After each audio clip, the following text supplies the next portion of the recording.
कांग्रेस बदली हुई नजर आएगी क्या? पहले अभय नारायण जी से समझने की कोशिश करते हैं। अभय नारायण जी, ट्रेनिंग तो पहले भी होती रही है, इस ट्रेनिंग में क्या नया है जो आपको जिता देगा? क्योंकि 2018 के बाद सब सरकार बनी, उसके बाद तो आप लोग ने ट्रेनिंग ही ट्रेनिंग दी और उसका ट्रेनिंग का नतीजा ये हुआ कि 2023 में आपकी सरकार नहीं आई। मोहन तिवारी जी नमस्कार। गंगेश द्विवेदी जी को प्रणाम और भाई निशिकांत पांडे जी को भी नमस्कार करते हुए, देखिए, संगठन कोई भी चले, भारतीय जनता पार्टी का हो, कांग्रेस का हो या जो भी राजनीतिक दल हैं, अपने अपने हिसाब से प्रशिक्षण शिविर आयोजित करते हैं।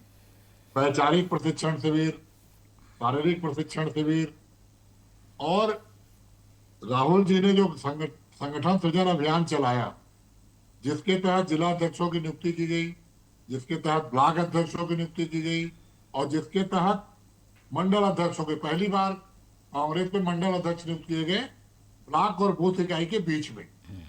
और एक नया प्रयोग था, एक नई बातें थी।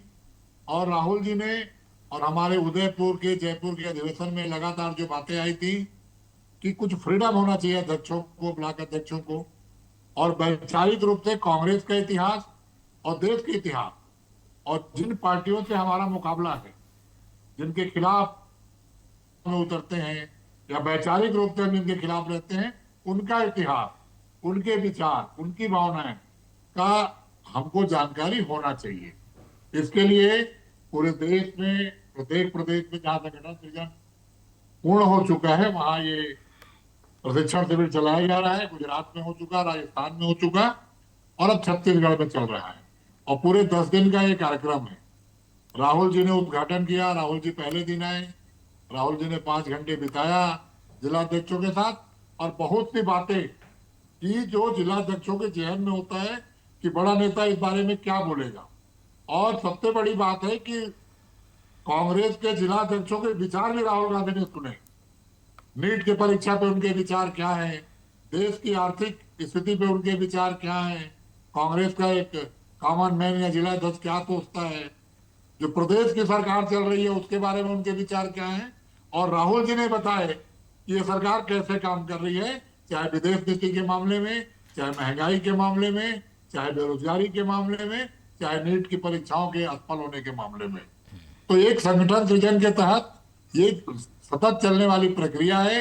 इसके बाद ये जिला अध्यक्ष आएंगे, ब्लॉक अध्यक्षों, मंडल अध्यक्षों और बूथ अध्यक्षों की बैठक करेंगे और ये 10 दिन की बातें वहां ये बताएंगे। इस तरह ये धीरे धीरे धीरे आम कार्यकर्ता तक पहुंचेगा। और सबसे बड़ी बात है कि संविधान और लोकतंत्र को जानना आज आवश्यक है कि संविधान की जिस तरह अवहेलना हो रही है, ठीक है। लोकतंत्र को जिस तरह समाप्त करने का काम हो रहा है, जिस तरह राजनीतिक दलों को खरीद फरोख्त करके पार्टियों को तोड़ने का काम हो रहा है, तो ये तो सब जिलाध्यक्ष जानते ही होंगे। मजबूत, ये तो हम वैचारिक रूप से कितने मजबूत रहे जी जी। कि हम पे दबाव पड़े, हमारे ऊपर कोई जुर्म करे, हमारे ऊपर कोई हमला हो, तो जनता के साथ तो खड़े होना है, ठीक है। स्वयं भी अपने विचारों के साथ खड़ा होना है। और कांग्रेस का इतिहास देश का इतिहास है, उससे परिचय कराना है। महात्मा गांधी, जवाहरलाल नेहरू, लाल बहादुर शास्त्री, इंदिरा गांधी, राजीव गांधी, नरसिम्हा राव जी, मनमोहन सिंह जी ने जो अपने प्रधानमंत्री काल में विकसित ठीक काम है किए, जी।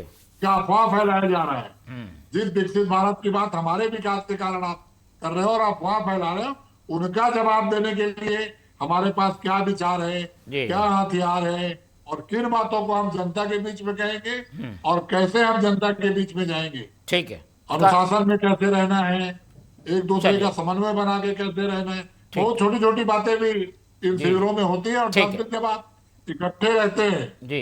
बड़े नेताओं के साथ, तो जिला ट्यूनिंग अध्यक्ष रहते हैं। ट्यूनिंग भी बेहतर तो होती इससे है। मुझे ठीक बहुत है, कुछ सारी सीखने को बातें आ मिलता गई है। है।